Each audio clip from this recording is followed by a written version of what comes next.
Throughout history, the White House has been referred to as the President's Palace, the Executive Mansion, and the President's House, among other terms. Since its construction more than 220 years ago, 1600 Pennsylvania Avenue has remained one of the most exclusive and extraordinary buildings in the world. Here are a few facts about the White House that will surprise you. Number 1. It's bigger than you think. Although it's relatively modest in terms of today's sprawling mansions, the White House was the country's biggest house until after the American Civil War.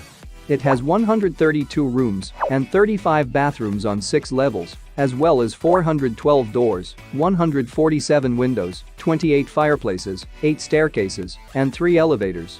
It is 168 feet long by 85 feet wide, without porticos, 70 feet tall on the south side, and 60 feet 4 inches tall on the north side. The building and grounds are sprawled across 18 acres. Number 2. George Washington never lived there.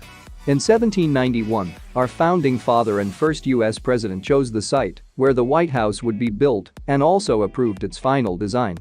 On October 13, 1792, the cornerstone was laid and a group of Freemasons began construction.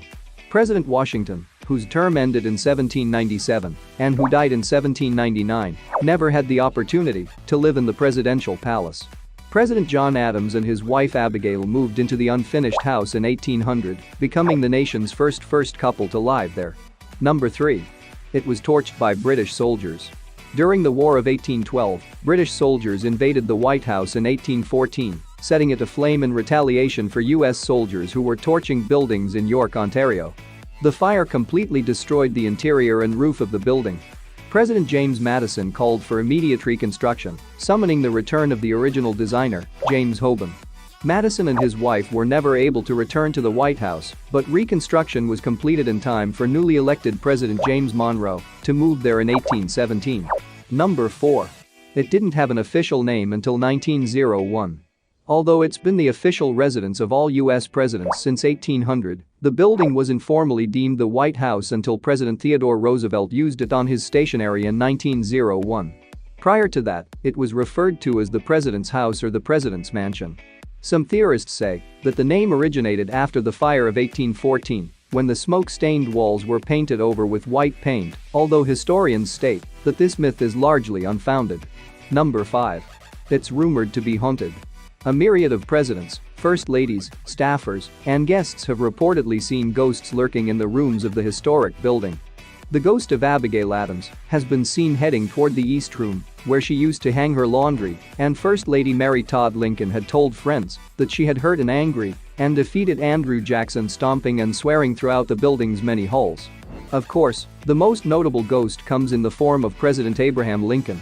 Sightings have been reported by the First Ladies of the Coolidge, Johnson, and Roosevelt presidencies, and even British Prime Minister Winston Churchill reported seeing Lincoln's ghost while staying at the White House during World War II. Number 6. It's quite the task to repaint. Part of the routine upkeep at 1600 Pennsylvania Avenue is making sure the White House stays true to its name. That means repainting every now and then to maintain its bright, white exterior. And that's a task that requires a whole lot of paint. At 55,000 square feet, it takes 570 gallons of paint to cover the entire surface. Naturally, painting isn't the only maintenance required at the White House. In fact, between $750,000 and $1.6 million is spent on maintenance each year. Number 7. More than 3,000 people work there full-time. When a past president leaves the White House, he typically takes his staffers with him, leaving the president-elect to fill the void. With approximately 3,300 full-time positions to fill, that's no easy task, and that's not even counting the folks who work for the White House part-time or who are employed by the executive branch but have their offices off-site. The White House office alone employs more than 500 people, the office of the vice president, nearly 100, the military office, around 1,300, and the office of management and budget, about 500 people. There are also more than 500 Secret Service agents and nearly 200 staffers on the president and vice president's protective detail. If you've worked in the White House long enough, you'd be able to recognize the before and after photos of how presidents have aged in office. Number 8. The original cornerstone has disappeared. One of the most notable mysteries surrounding the White House is the disappearance of its original cornerstone. A mere 24 hours after it was laid in 1792, the cornerstone, along with its inscribed brass plate, disappeared. No one has seen it since. The Freemasons, who constructed the building, denied taking it, and numerous presidents, including Roosevelt and Truman, have tried to locate it, to no avail. One theory is that the cornerstone is hidden between two stone walls in the Rose Garden, but it has never been found. Number 9. The White House didn't have electricity for nearly a century. The White House was entirely lit by gas lights until 1891, when electricity was first installed. And as electric lighting was still a fairly new concept, the leader at that time, President Benjamin Harrison, was skeptical of the dangers and worried he would be shocked if he touched a light switch. His solution? He never once touched one himself. Number 10. It can be a sad, lonely place. When Michelle Obama's biography was recently published, readers were shocked to learn about the lonely, confining rules of living in the White House. In one detail, she revealed how she was never allowed to open a window in her own home. Residents are constantly monitored and not allowed to go anywhere alone, which can feel quite straining. President Truman called it a great white jail and a glamorous prison. Julie Nixon complained of a lack of privacy due to the press and the guards. Number 11. There's a secret entrance. Like all high-profile buildings, the White House has a secret entrance for the president and secret visitors. It opens onto H Street in Washington, D.C., and passes through two tunnels and an alleyway before arriving at the White House basement. This secret entrance was designed in part as a response to World War II, as was an underground bomb shelter that was built beneath the White House. Number 12. Those services the president enjoys aren't free. While you might assume that being the commander-in-chief means that everything at the White House is free, you'd be wrong.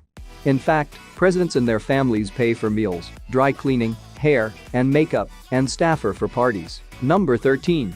It nearly fell apart in 1948. Because of the Great Depression, Roosevelt had very little budget for annual repairs to the White House, and as a result, the building was literally collapsing. Nobody had realized how structurally unsound the old building was until engineers working on President Truman's balcony in 1948 found that not only were the floorboards cracking and swaying beneath people's feet, the building's weakened wooden beams were at risk of giving way at any moment. Number 14. There's a secret command center below the West Wing, or is there? In 2010, construction workers started digging a giant hole in the ground in front of the West Wing, and it was a project that was literally shrouded in secrecy by a tall green construction fence. 2 years later, the fencing came down, the surface repaved, and it looked like nothing had changed, or had it? The official word is that work was being done to replace the West Wing's aging utilities, but the numerous truckloads of heavy-duty concrete and beams raised suspicion among conspiracy theorists and curious citizens alike. Was a secret underground command center, one that had first been proposed more than 50 years ago, finally been established? Do you think you could decode these clever code names the Secret Service used for past presidents? Number 15. Don't expect to find any White House job postings online. The book The Residence by Kate Anderson Brower, which was published in 2015, takes a look at the lives of the White House service staff and reveals the hidden world of what they call, simply, the House. One of the particularities revealed in this book is that open staff positions are never advertised. All employees are found via word of mouth or recommendations. As a result, many employees belong to families that have been working in the White House for generations. These are some unusual facts that you never knew about the White House before.